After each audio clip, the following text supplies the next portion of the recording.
Hello friends, आपका मेरी channel Reema Puller help guide में बहुत बहुत स्वागत है। आपको मेरे चैनल में महिलाओं तथा बच्चों से जुड़ी हर समस्या का समाधान मिलेगा, चाहे वह प्रेगनेंसी के रिलेटेड हो, चाहे बच्चों के रिलेटेड हो।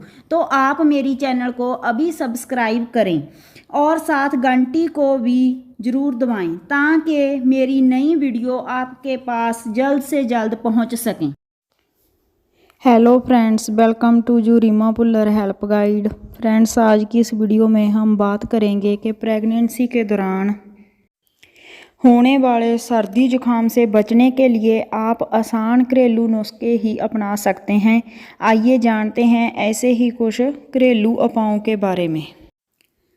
प्रेगनेंसी के दौरान शरीर में कई तरह के बदलाव होते हैं। इस समय इम्यून सिस्टम बहुत कमज़ोर हो जाता है। प्रेगनेंसी में महिलाओं में आसानी से इन्फेक्शन फैलने का खतरा रहता है। मौसम बदलते ही खांसी जुकाम होना आम बात है, पर प्रेग्नेंट महिलाओं के लिए दिक्कत और भी बढ़ जाती है क्योंकि वो इस समय कोई भी दवा लेने से परहेज करती हैं। अगर बच्चे की सेहत को लेकर चिंतित हैं तो डॉक्टर से परमिशन लेकर ही आप दवा ले सकती हैं, पर खुद से कोई भी दवा लेना इस समय हानिकारक हो सकता है। बेहतर होगा कि प्रेगनेंसी में होने वाले सर्दी जुकाम से बचने के लिए आप आसान से घरेलू नुस्खों को अपनाएं।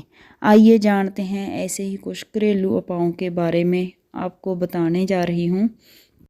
सबसे पहले आप कर सकते हैं जैसे गर्म पानी पीना या सूप या चाय। गले को गर्म पानी से आराम मिलता है। तुलसी, शहद और अदरक की चाय इस समय बहुत ही असर करेगी। इससे आपको गले को तो आराम मिलेगा ही, आपकी थकान भी कम होगी। दूसरा, अब आप बरत सकते हैं भाप लेना। सर्दी जुकाम का सबसे अच्छा उपाय है भाप लेना। पैन में गर्म पानी लें और कुछ दूरी पर अपना मुंह रखकर कपड़े से ढक लें। इससे बंद नाक खुल जाएगी और आपको सिर दर्द से आराम मिलेगा। दिन भर में 2-3 बार भाप ले लेना।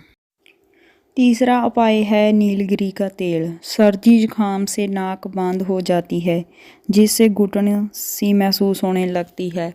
सोने से पहले अपने तकिए पर नीलगिरी तेल की कुछ बूंदें छिड़क लें और उसे सूंघें। इस तेल को सूंघने से नींद भी अच्छी आती है। ये तेल आपको उपलब्ध मिले जाएगा जिमें अपने कोई भी मेडिसिन वगैरह वाले होते हैं। आगे आप एक और उपाय कर सकते हैं जैसे कि शरीर को गर्म रखें। अगर मौसम ठंडा है तो खुद को ढक कर रखें। प्रेगनेंसी समय सर्दी खांसी से अक्सर ही बुखार हो जाता गा। बुखार में ज़्यादातर लोगों को ठंड लगती है। आप अपने फिर शरीर को जितना गर्म रखेंगी आपको उतना ही आराम मिलेगा। वैसे तो आप अपने आहार में सब कुछ खा लेते हैं, तो अपने शरीर को संक्रमण से दूर रखने के लिए खान पर विशेष ध्यान देना। कफ बढ़ने वाली चीज़ें ना खाएं। इस समय ना तो बहुत ठंडा खाएं और ना ही बहुत गर्म। सूप और हरी पत्तेदार सब्जियां का इस्तेमाल ज़्यादा करें। तो यदि आपको मेरा ये वीडियो अच्छा लगा तो लाइक ज़रूर करें और चैनल को प्लीज़ सब्सक्राइब करें। धन्यवाद।